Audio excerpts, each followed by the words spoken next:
Bluegrass Jamalong is proud to be sponsored by Collins Guitars and Mandolins, each and every one built from the sound up in Austin, Texas. Hi,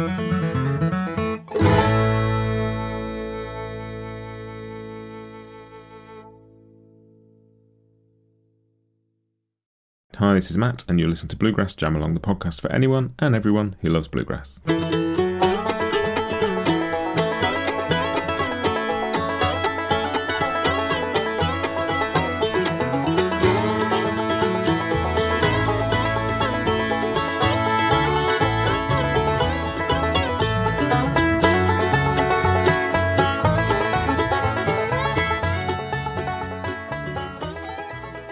Hey everybody, welcome back to Bluegrass Jamalong. This interview you are about to hear is, I think, one of my favourites that I've done over the 4 and a bit years I've been doing Bluegrass Jamalong, and it is with Sara Watkins. I've been listening to Sarah's music for 20 odd years now, Nickel Creek, her solo records, and then I'm With Her, and that's what we're going to chat about in this episode, is the latest I'm With Her record, Wild and Clear and Blue, which is certainly my favourite record so far this year, and just fast becoming an all-time favourite. There's just so much that I love about it, and it was great to get to have a conversation with her about it, about the themes, about sort of how the record came together over about 3 or 4 years of writing together, how their collaboration has changed since the first record, kind of what the themes of this record are, both just the songs themselves and how they have sort of resonance through their lives, and what a special moment this is for them as a band, sort of with these songs and getting to perform them. And it's a beautiful conversation. I really, really enjoyed this one. I'm not going to bang on about it too much. I'm just going to let you hear it. So here is my interview with Sara Watkins from I'm With Her.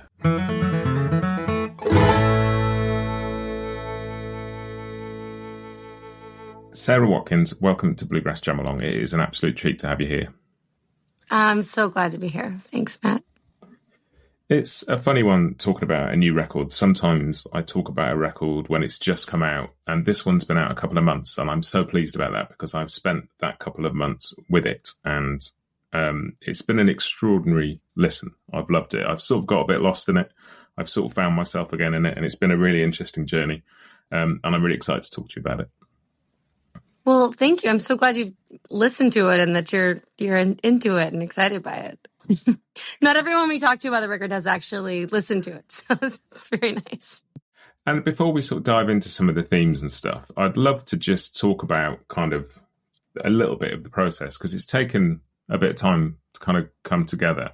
And it sounds from the things that I've read and the things that I've seen you say about this record that it's been a real kind of true collaboration. It's not a case of you each bring songs, you sing your song and everybody else backs you up. It's very much a kind of three-way thing. Yeah, that's very true. We, I think, quite consciously did not over farm these ideas before we brought them to the band.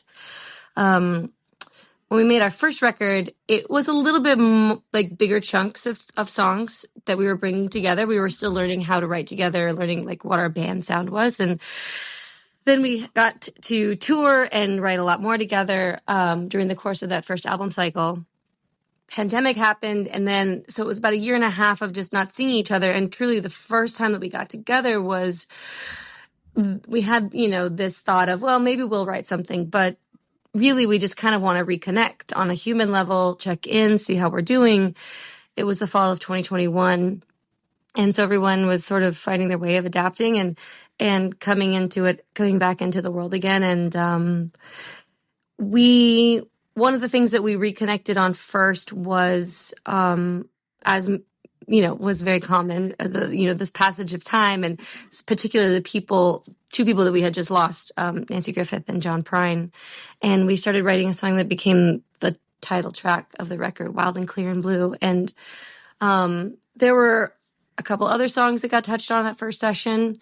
And then about 10 months later, we got together again and with a few seed ideas. And then again the next year with a few seed ideas. But the songs didn't really get touched in between the sessions. We really worked on the songs when we were together with each other, and then would put them to bed until our next rendezvous. And, I think that all these songs, like if we're singing a song like Only Daughter, which is one that Sarah Jarosz sings, who I know you've spoken with. Yes. And who really enjoyed her time talking to you. Oh, we had a great conversation. It was amazing. That's what she said. She sings that song. I play fiddle on a little bit of it, and I sing harmony, later on. But like these songs, even though they're not songs that feature each of us, they all feel like we have shared ownership of them because of the really collaborative way that they came into being. And I know Sarah and Aoife feel the same way about these songs. They all feel like band songs, as opposed to like a song of mine that the band plays. It's that thing of, you get when you watch Crosby, Stills and Nash, you know who's written the song, and they sound amazing together, but you know whose song it is each time a song starts. And it's that, the word that gets bandied around with I'm with her is supergroup. And I kind of feel like every time I see it, just crossing out super and just kind of having group there, because it feels like it feels misleading, if you know what I mean. It downplays the group element.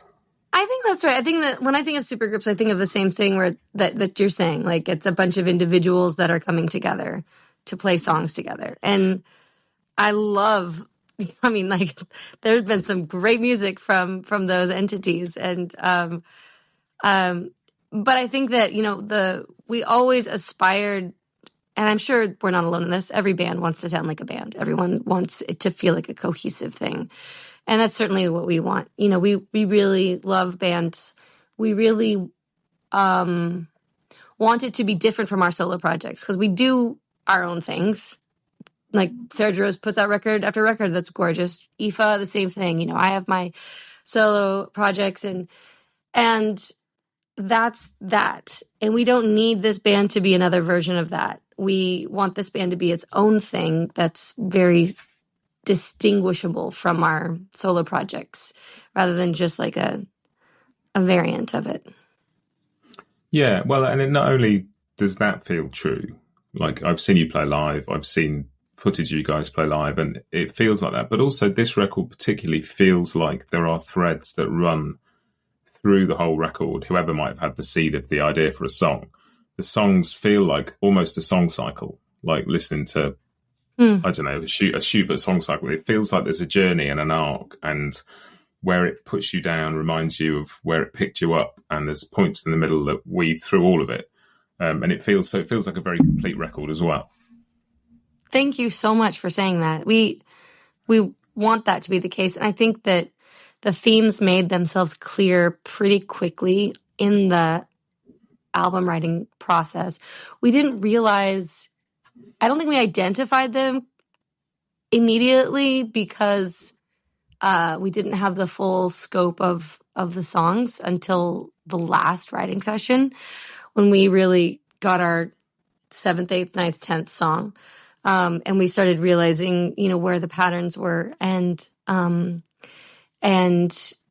maybe leaning into them a little bit more whenever we needed help, making something truly effective. It was nice to see like, oh, there are threads of thought throughout these songs, such as like Ancient Light is the name of a song. That also comes into, that's also a lyric. Ancient comes into a lyric of Only Daughter. And then there are all these kind of like mystical themes that come through in Sisters of the Night Watch, and also, Mother Eagle. And it feels to me like these themes are there's like this mystical sort of like trying to tap into any human intuition that is left in us from ancient times, and drawing on those guides from the past, and ancestors, musical ancestors, familial ancestors, and trying to, use them in the present and send them into the future, which, it's basically just life. And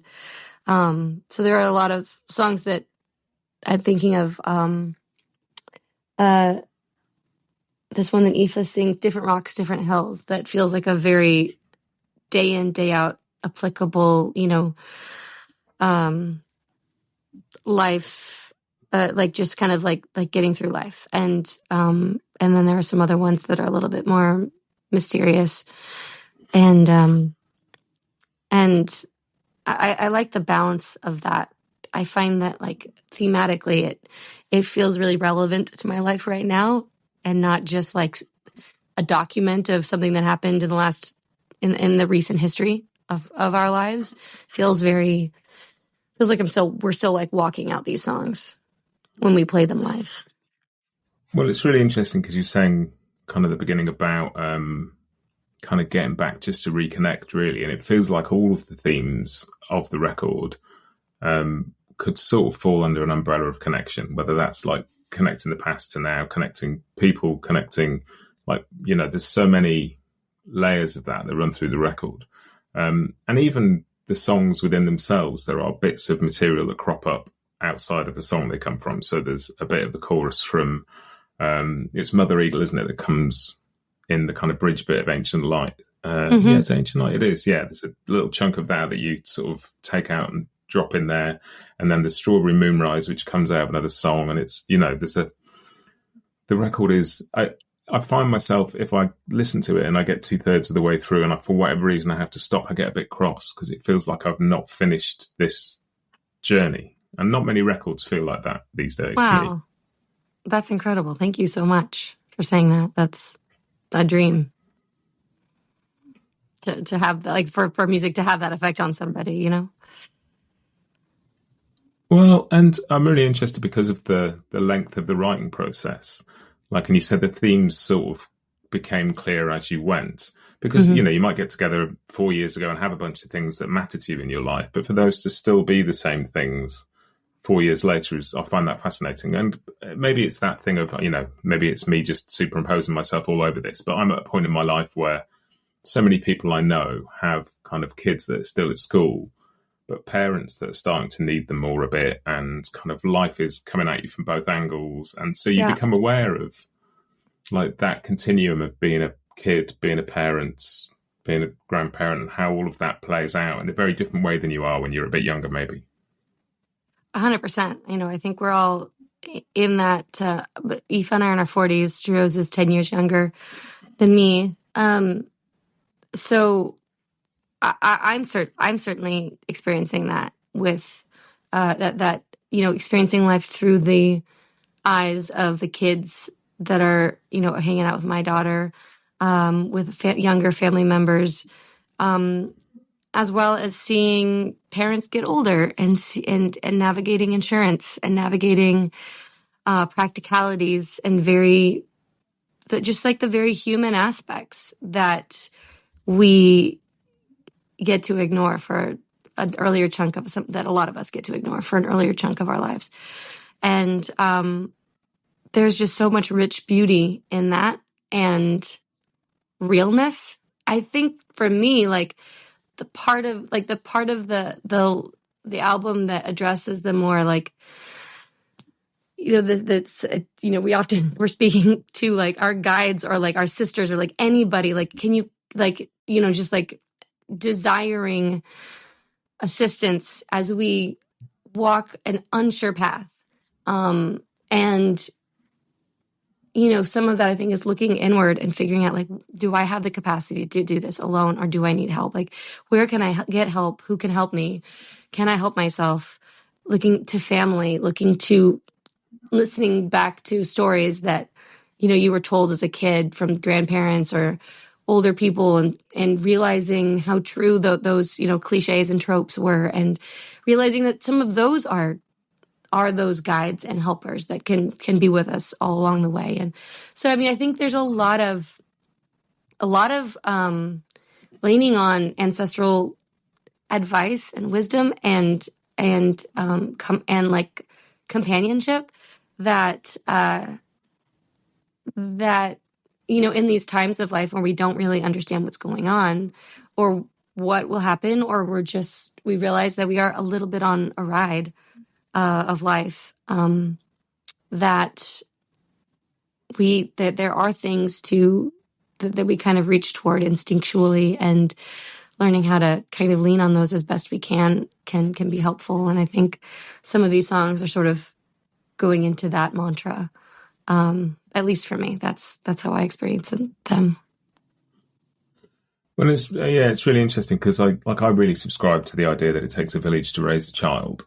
But it's only kind of later in life, I kind of realized it also takes a village to sustain an adult, and you sort of like all those connections. And I just love listening to Wild and Clear and Blue, and the idea that a singer or a song can be part of that, can be a thing that sustains you and a thing that grounds you and a thing that, that sort of shared experience of music. I've been through some stuff in the past few months. I lost my dad in March, and I'm so sorry. It was a strange relationship I had with him. But that song, Wild and Clear and Blue, reminded me, like, it's all this thing of being a kid and sticking tapes in the car, and reminded me of just sitting around in the house with him listening to music. And kind of in a way, that song allowed me to reclaim that bit as a good bit and go, I'm having that. Like, that's a lovely thing that I forget amongst all the other stuff. Part of what is my favourite thing about me is kind of the way I connect with music, and that comes from my dad, and that's a great thing. And it's such a simple song in so many ways, but it's also like it's deep. The line about static and childhood days, and I think in 40 years' time that will probably still slightly floor me whenever I hear it, because it's just sucks you into, like, it's just the essence of what all the record is about in some ways. And the static that we incur. Yeah. Just how hard it is to get back sometimes, but it's all still there. It's like that idea that some of the guys who did the early sound recording technology were convinced that if they built the right machine, they could, like, hear Jesus give the Sermon on the Mount. It was all still out there somewhere in some form of energy. And, like, I don't know if that's completely nuts or not, but I love it as an idea. That if you just tune into the right frequency, it's all still there. Yeah, I love that idea. That's beautiful. Yeah, I think a little bit of time travel in there. That's great. And just the idea that, the songs, and I got this wrong because the two songs that are referenced in that, I kind of got Five and Dime was the Nancy Griffith reference. And I thought maybe Paradise was Big Yellow Taxi. And then I read somewhere it was a John Prine thing. And and I love the idea that that Nancy Griffith song, she wrote that song in 20 minutes and never thought she'd sing it again. And like 40 years later, here are you guys kind of, there's something, I saw an interview with her. It was on a BBC thing years ago where she sang the song and talked about it. And she said she had to give a songwriting workshop. And she just stayed up all night and basically plagiarized a short story she'd written already and thought, there you go, I've got a song. I'll sing this at the workshop and I will never sing it again. Wow. And that's probably the song she's been asked about most over her career, just the idea that you never know what's going to resonate or what the connection will be, or you can unspool a thread, but you've got no idea where it's going to go. We'll be right back with you just after this. The long-awaited Hill Country series from Collins Guitars represents a new voice in their acoustic lineup. Rooted deep in the bluegrass world, these new Dreadnought and OM models feature a strong fundamental tone with a dry, warm and woody character that's sure to catch the attention of players who hold the vintage instruments of the 30s in their highest regard. Watch world-class pickers Jake Workman, Kenny Smith and Bob Minner perform with new Hill Country instruments on the Collins Guitars YouTube channel, and learn more at collinsguitars.com.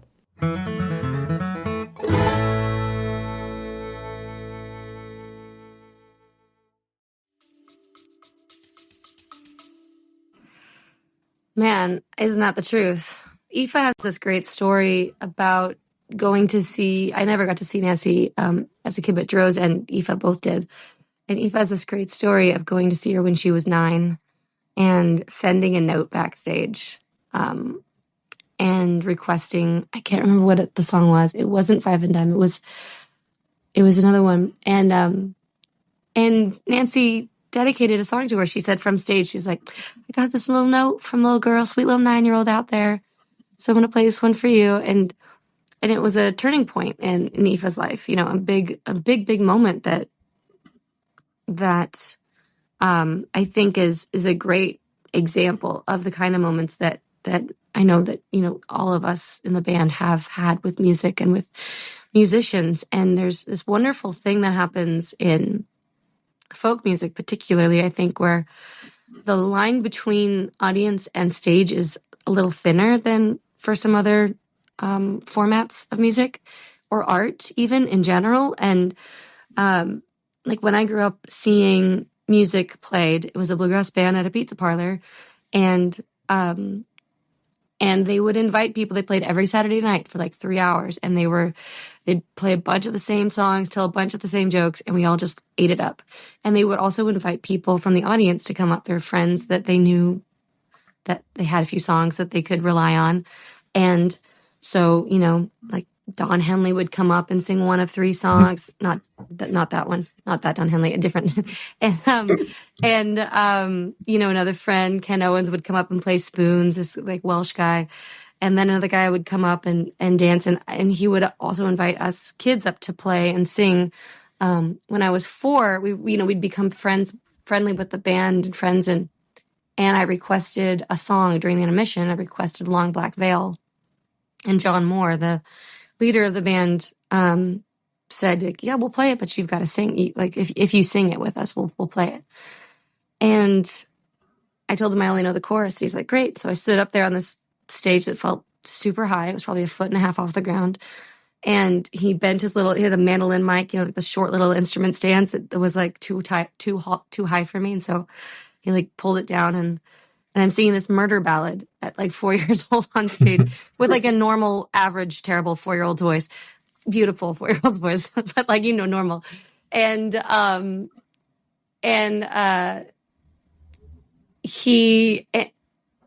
say that to just like say that like the welcome that is encouraged and built and passed down through the folk and bluegrass tradition is so welcoming to people. And I think that is something that it's like a very thin veil that makes it all just seem possible and very normal for people just to play music. And yeah, like, this guy, he's the mail carrier, and he's plays 3 songs. Like, everyone can hold some songs with them and play them and share them with people. And I think that's such a,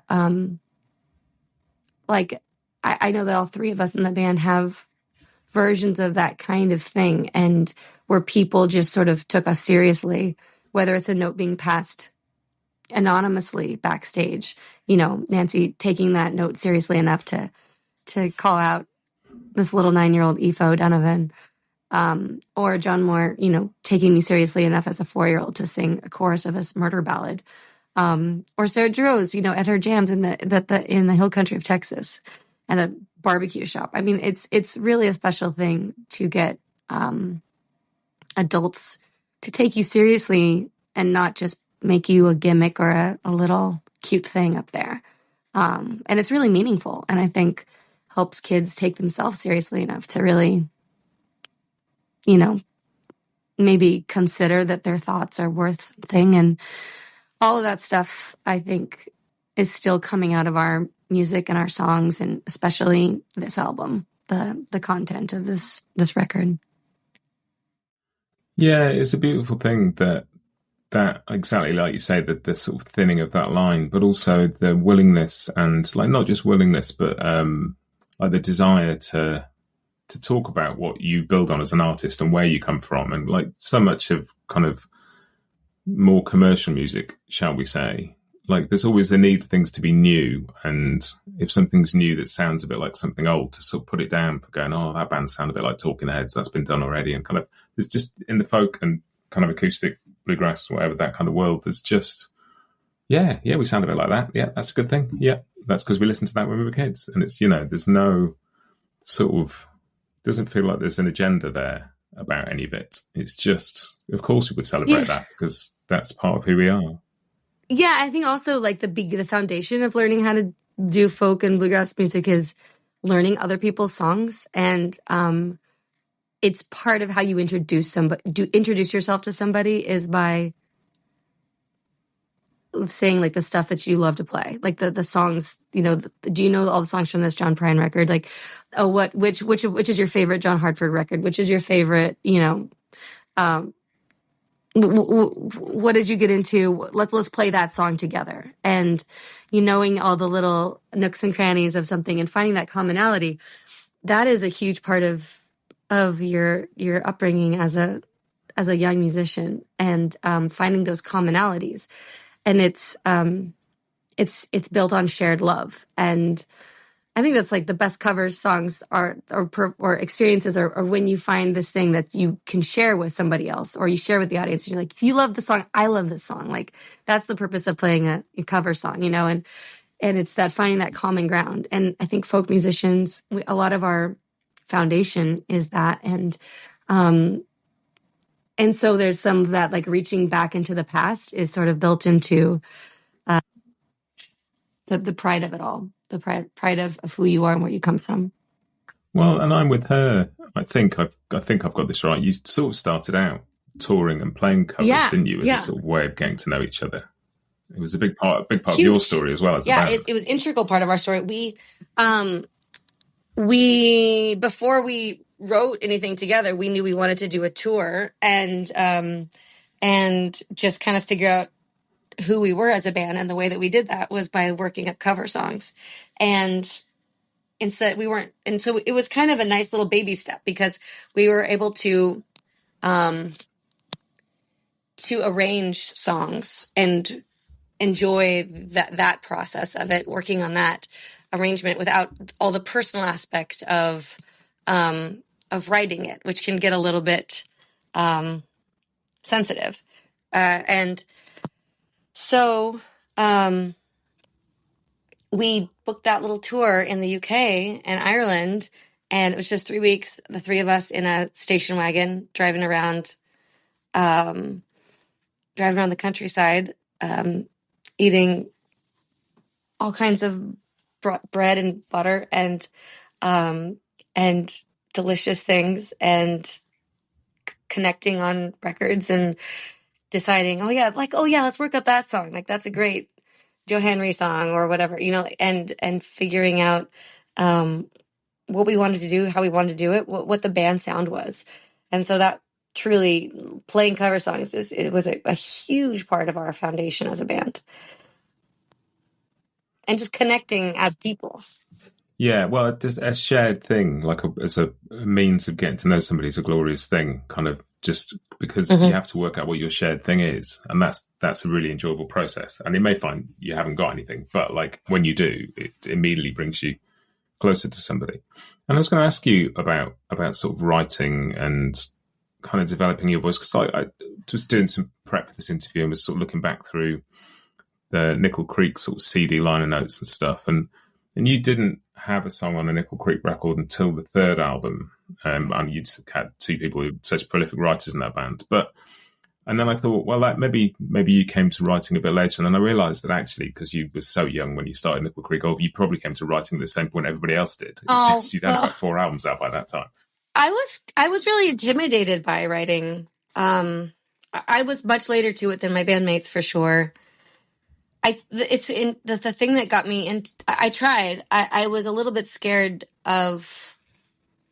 I think I was just shy, and I don't think I felt like I had really anything to say that was unique to me, worth saying. And, you know, I think I was just like, I don't know anything. I'm 17. What am I going to write about? You know, the dumb stuff that's going on in my life. I really did not feel that I also don't come from a chatty family. So there's a little bit of that is built into the culture that I grew up in. But, and probably also being the only girl in a band full of, like, with basically my brothers. I was just not really into it until I was touring with our friend. We were touring with our friend Glenn Phillips, who's a great songwriter. He's in this band called Toad the Wet Sprocket, which had a huge impact on Nickel Creek. And he was singing about things that it really helped broaden our songwriter perspective. We had listened to a lot of bluegrass and a lot of bluegrass adjacent stuff. And then Toad the Wet Sprocket and kind of blew our ears open to other rock and pop stuff that was happening in like the mid-90s. And we got to travel with Glenn, and he's become a dear friend. And he introduced us to the songwriting game that a lot of people do, which is just you pick a title. Everyone has to write a song by this title. There's a deadline. It doesn't have to be good. It just has to be done. And I found it so freeing. And it really opened me up, because all of a sudden I didn't have to put that pressure on myself. And there would be some impossibly quirky title that nobody could write a good song to. And that wasn't the point. The point was just to write. And so I started writing, and that truly was the thing that broke me open and made me think, taught me just to kind of start the motion forward. And it didn't matter if I wasn't saying something profound in a way that nobody else had thought of it before. I could just write a song, and if nothing else, it was an exercise. And so the first song that I ever wrote that was Anthony, which is a little silly song on a Nickel Creek record. And then I started writing a little bit more when I was doing my solo projects, and it's become a really it's something I don't think I'll ever stop doing. I don't write every day or even close to it, but it's something that really helps me. I find that when I am going through a big change in life, it's a really good way for me to process and work through things, and also just kind of keep that forward motion going inside myself. And even if things don't get performed ever, it's just a nice little gear to keep going inside myself. Well, that's a really interesting point about because you sort of saying about, well, what have I got to write about that's profound? And I'm not a songwriter, but I've written quite a bit of short fiction, and you sort of realise that the worst kinds of songs and the worst kind of fiction is when people have got a very clear idea what they want to tell you, and then they just tell it to you. Like the best kinds are where people are exploring what they mean and like working out something as they do it, rather than going, here's my thesis. Do you know what I mean? Something that leaves some questions in there too. Yeah, I think you're totally right. I'd never thought of it like that, but I think you're totally right. As a listener, a lot of times we think that, this is just always how it was intended to be, and the artist just did it. You see a sculpture and you think like, oh, this is, there was a vision and it was executed. And, or in a painting, like there was a vision and they did it exactly as they intended. And isn't it beautiful? But I think you're totally right. I mean, that's definitely my experience writing, and anything else like cooking. Like you never have everything you want, or like all the ingredients, or like the right plate. And you just like everything has to be able to adapt for it to serve a purpose. Even like it needs to be a sturdy enough thing that it can exist in something that's much bigger than what you could imagine. I think that's totally true. I think that's, and I'm going to take that with me as I start writing more and more. That's a good thing for me to keep in mind. Thank you for that. Well, and it made me, I would listen to the album again today. I went out for a walk before work and just put my headphones on and sort of walked through the park with the record on. And it sort of made me realise what I really want from maybe any art, but from a record certainly, is something that takes a chunk of my time and just sort of goes, look at this thing, and then puts me back where I started, but just with my head turned slightly so I see the world differently, or just like it may be a journey where I end up where I started, but everything's just a bit different. And the journey for me of this record, and this is entirely for me, other people may feel entirely differently, but there's something about Ancient Light and the beautiful first brushstroke on the drum that sounds like a breath being taken, like a, and that Ancient Light feels like a sort of an arrival, and I'm waiting for them to get here. And when they get here, it's all going to be brilliant, and it's going to be like, I can't wait for this to dive into this. And then it takes you all the way through this journey, and some songs in the middle where, like Standing on the Fault Line and Different Rocks, Different Hills, where things are tricky and they're a bit difficult and there's decisions to be made. But then you get to Rhododendron at the end, and this idea of lying down in the forest like all those that have gone before you, and essentially the image in my head is that the person at the end is lying down in the forest, and you're going to die and decompose and become a rhododendron because you become part of everything. And then somebody else is going to arrive in the forest and wait for you to arrive, and like you'll be the ancient light. And there's this lovely cyclical journey to it that I've potentially entirely superimposed on it, but it just landed really strongly for me. That's exactly the kind of thought process that we were having going through writing this record, and kind of what we realized we had those are the themes that we became alerted to, I guess, at this, and it's definitely was our intent and what we've been thinking of for this, especially as we were in the studio recording and living through some things, some like personal life changes, people who have passed on, and like you said, like coming back to that and thinking like, oh, like I'm laying down and then now I'm the ancient, like that's 100% the full circle that we were hoping to. So thank you so much for listening with such open heart, because I mean that's definitely the stuff that was resonating with us when we were writing it.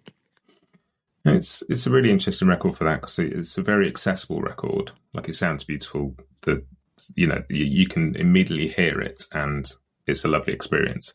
But there's so many layers to it, and it's like I have this sort of construct in my head that records are a bit like puppies, and some puppies just bound right up to you and lick you all over the face and put their paws on your shoulder and like, here I am, love me. And there's some great records that do that, and some records you have to entirely go to them, but it's worth it. And some records like meet you in the middle somewhere, and this feels like a record that doesn't come all the way to you. It kind of comes to you to a certain extent and then goes, right, now you need to come into this world to get the full benefit of it. And that's why I was so pleased that it was a couple of months before having this conversation, because I think if we'd had it after me having the record for a week and desperately trying to get to know it, he says, doing air quotes that nobody on a podcast can see, it would have been an entirely different conversation, I think. That's really interesting. I know it's an interesting thing listening to records these days, because there's this pressure to keep up. And I imagine that you probably listen to a lot more records than I do, deeply, because of the nature of what you do. I wish that I did, but it's really hard to listen to so many things with a huge amount of intent, not knowing if you'll get anything back from them. Does that make sense? Like, yeah.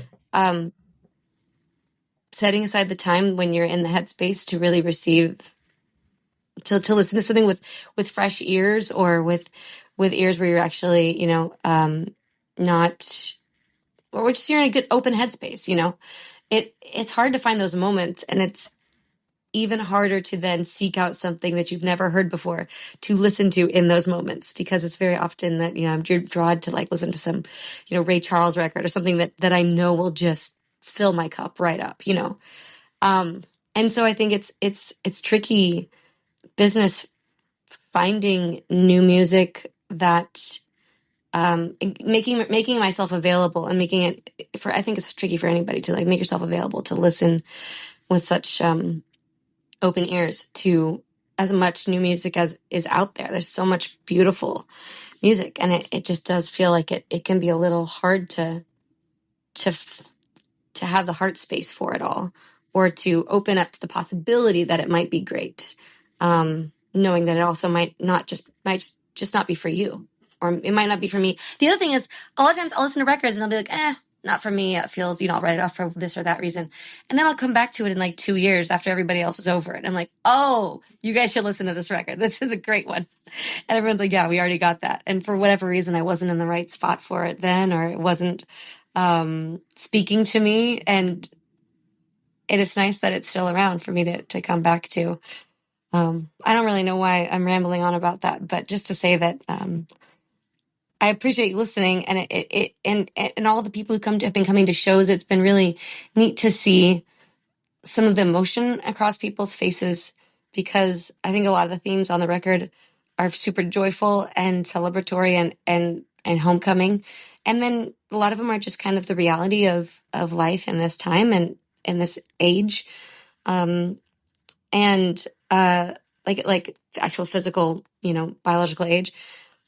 And so it's been neat to see these, sometimes emotional faces out in the audience and feeling like there's an actual moment happening that's a real, human connection happening with people with these songs. That's really what we want. I mean, it's what anybody could ever want. And so we've been out on tour right now with Iron and Wine, and it's been a lovely like combination of audiences and crowds, and everyone in that band is so warm. It feels just like it feels like the audience is also very warm to both of us, both bands, and it's been a nice. It's been a really like open kind of concert experience for us on stage. It's loving it. Well, I can imagine they have the kind of audience that is willing to lean in and listen a bit. That is Yeah, willing to come to you. yeah. I mean, like Sam's lyrics are so poetic and leave so much room for interpretation, and depth, and so his audience loves going there with people, and so that it's a pleasure for us to listen to, and it's also his crowd is wonderful to play for as well. Well, that's another really interesting point about this record, actually, is that you make a really good point there about leaving room for interpretation. And in the same way that I don't want art that just tells me a thing, I also want art that leaves room for me in it, because I need to go in and explore it a bit. And it's like I said earlier on, I got a little bit lost in this record, but I also found something of me in it as well, in that wander around the middle of it. And I think it's really important. I think there's only so much you can get out of something unless it seems like a weird thing, but when a record has been written and recorded and produced and mastered and then released a year later, that there's still room for the listener in it somewhere. It's a really important thing, I think, for me. Yeah, I mean, it's a similar thing to like, like a dialogue is when somebody said that like a dialogue truly only happens when you are willing to change as much as you are hoping someone else might change. Like when you're approaching a conversation in that way, and I think listening to records, that's the best headspace to be in too. And also the kind of records that I truly love to listen to are the ones that are open in that way where like they're, as you said, they're not defining your experience. They're kind of being them. Those lyrics are being them, and there's there's enough poetry there. There's enough abstract imagery that, well, you know what? I say that sometimes the most specific songs are the ones that connect the most too, that feel that are the most universal. That I like. I guess there are no rules, but there's something really nice about it when it's well done, such as when Sam from Iron and Wine is writing, where there is this invitation to be curious about like what are they talking about? What is this? What is this actually referring to? And then immediately I think like, well, what is it referring to? I think it's this, And I wonder if he even knows what all of I don't know that he would ever say definitively what his songs are about. I think that he probably would say they're about, 20 things. And he writes so well that I don't doubt that he has an intent in it. I don't think he's just putting words on the paper. I think that I think it means something to him, and it leaves room for 20 other interpretations. Well, throughout the verses. and you're right about that on this record as well. Like Wild and Clear and Blue, apart from having misunderstood what one of the songs it was about was, like I feel like I know what every word of that song means, to me at least. Whereas Sisters of the Night Watch, I haven't got a clue. Like I feel something, and I understand kind of the themes it's using, and I understand the sentiment, or like in whatever way it means something to me. But if somebody said, "What's this song about?" it'd be a much more zoomed out level of thematic rather than it's about being in the car listening cassettes with your parents, Definitely, for sure. And they sit like, I mean, right next to each other on the record. Yes. No, I think that, I mean, and Wild and Clear and Blue is about as clear and direct as a song could be. certainly for us, like it's a clear story. We wanted to use imagery that felt very tangible and incredibly relatable and simple um and sisters, as you said, it's quite smoky, like the imagery, like the whole um the picture that's being painted, like someone on a journey, not really knowing where they're going. In my mind, it's this feeling of making your way through what's something that feels like kind of impossible, where you don't even know where your goal is, but then you see something ahead that feels like, okay, that's not my landing point, that's not my destination, but that might be a safe place to pause. And in my mind, the chorus, that chorus kind of, I brought that one, and that's all that I had was this, like, Sisters of the Night Watch, do you know me? I feel my soul resonate with me. Sisters, I'm not sure where I'm going, but to rest here with you, I am relieved. And it was inspired by a friend of mine who is a little witchy, but mostly she's just super attuned to people's feelings and to to to her environment, and she's a night person, and she's always tried to, like, not be a night person. She's always tried to, like, go to bed at a reasonable hour. And I was thinking, like, why are some people night people? Like, what evolutionarily, culturally, like, what is, and I was like, oh, well, someone had to be on the night watch. Like, if there's like a group of 50 people and they're, in a tribe, and they are, you know, they're out there camping, they're out there living, there's somebody needs to be by the fire, tend to the fire, and have super, I'm just imagining this. I don't know anything about this being actual reality, but in my mind, like, that would serve a purpose where your senses are attuned, or you're, like, very sensitive to, like, what's going on. Your ears, like, everything is kind of anything could be like sparked, in terms of, like, heightened awareness, and you gotta be alert at night, and this would be a strength. And so in my mind, I was like, oh, I have felt this way. I have felt lost in the darkness, and trying to find my way through life, and trying to find my way through what seems like danger and darkness in my life, and wanting to find someone who can handle the dark, and who can handle, who will just be okay, and this will be a safe place to land, and so I think that the chorus originally was referring to that role of somebody in life, and then it started to become a bit of a more fantastical vision of, like, how are we going to depict this scene, and as the album unfolded, and there was more of that imagery coming out in songs, and so we realized, like, okay, this is something that obviously is on our collective hearts to write about, and to at least use as a metaphor for what we're experiencing. Well, and there's so much nature on this record in various forms, and in that particular song, like, what I love about it is that nature is not your friend. Like, nature is trying to stop you getting where you're going, and there's a dried up riverbed, and there's, it's an uncomfortable thing that nature is doing to you. And that's what I love about the record. It's sort of, for me, like, it shows you both sides of things. Like, there's the joy of life, but also a kind of an accommodation with the fact we're not going to be here forever. And there's the beauty of nature and how harsh that can be, and the joy of love and how hard it can be to sustain a relationship, and that whole journey of, like, that point in your life where you realize that the grown-ups aren't coming to sort it out because you've become the grown-ups.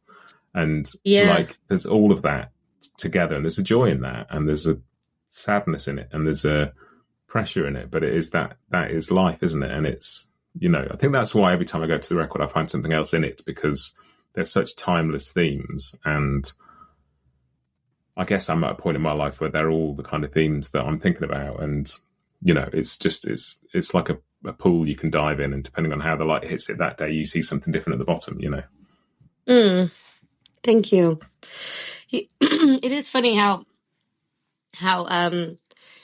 everything just feels more and more like relationships. Everything just feels more and more like who are the people around you, and how can you support each other? And that's everything, because life's gonna happen. It's gonna throw some crazy curveballs at you, and it's gonna feel impossible, and it's also gonna be nothing new, because that's what life has done to everybody since the beginning of time. And so I think, like, our hope is that, this is, it's an embracing of the moment and these special moments. I think, there are all these heavy topics, but like we also, touch on the beauty of, the little feet coming down the hall, and go and, this kind of return to the firelight, and seeing the faces, the people you love right there. And I think it's, I say that these songs are with me now, like, instead of, looking back at them, it feels like things that I'm walking out right now.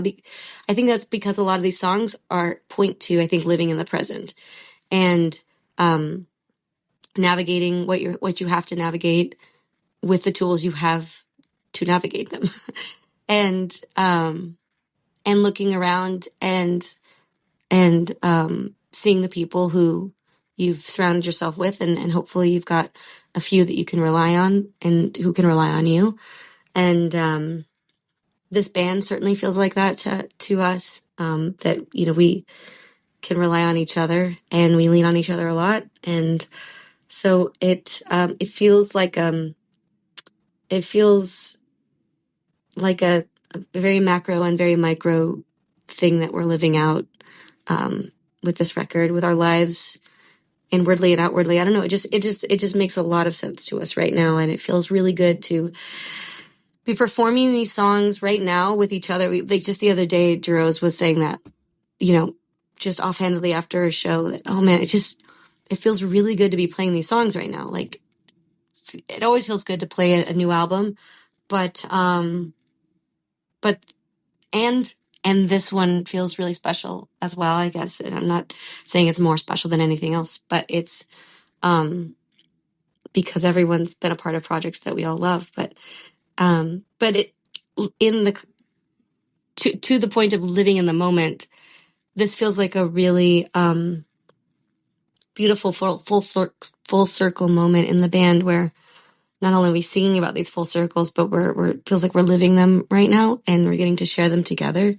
So I don't know. I just feel like this is one of those moments that I want to live in and appreciate fully, as we get to be together and play these songs that we wrote together. And like, what more can you hope for from an experience, really? But puts me in mind, if I interviewed Bill Amitnik, who's the bass player in the David Grisman Quintet back in the day, and he said that Tony Rice used to say, "These are the good old days," and he said he just found that to be such a beautiful thing, because you only, most of the time, we're so busy, we only see it when we look back. So to see it when you're in it is a gift. As is this record. I've enjoyed it. I say have enjoyed it. I will be continuing to enjoy it so much. It's been an absolute treat getting to talk to you about it. Thank you. Thank you, Matt. I can't thank you enough for your thoughts and for listening. And it was really lovely speaking with you. Thank you for having me.